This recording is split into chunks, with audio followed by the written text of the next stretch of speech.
విద్యలో అమ్మాయిలతో అబ్బాయిలు పోటీ పడలేకపోతున్నారని, సెల్ ఫోన్ ద్వారా లక్ష్యంపై దృష్టి సారించలేకపోతున్నారని, లక్ష్యం సాధించాలంటే సెల్ ఫోన్ వాడకం తగ్గించాలని సిబిఐ మాజీ డైరెక్టర్ లక్ష్మీనారాయణ అన్నారు.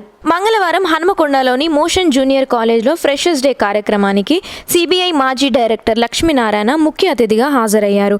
ఈ సందర్భంగా ఆయన మాట్లాడుతూ గ్రామీణ ప్రాంతంలోనూ గంజాయి లాంటి మత్తు పదార్థాలు లభిస్తుండడం చాలా బాధాకరమని అన్నారు. దేశంలో నిరుద్యోగ సమస్య తీవ్రమవుతుందని, ఒత్తిడి నుండి ఉపశమనం పొందడానికి మత్తుకి బానిసలుగా యువత మారుతుందని అన్నారు.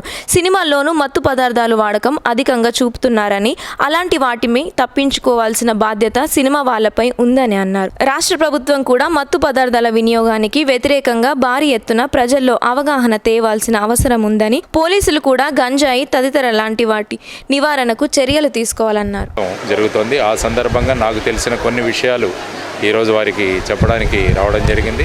ముఖ్యంగా పిల్లలు పరీక్షల్లో ఎలా ప్రిపేర్ అవ్వాలి, అందుకనే వారితోనే కంపీట్ అవ్వమని చెప్పాను నేను. పోటీ వారితో పడాలి. సాధారణంగా చాలామంది పిల్లల్లో ఈ పరీక్షల వల్ల చాలా ఒత్తిడి పెరుగుతున్నదని మనం చూస్తున్నాం. చాలా సంఘటనలు కూడా జరుగుతున్నాయి.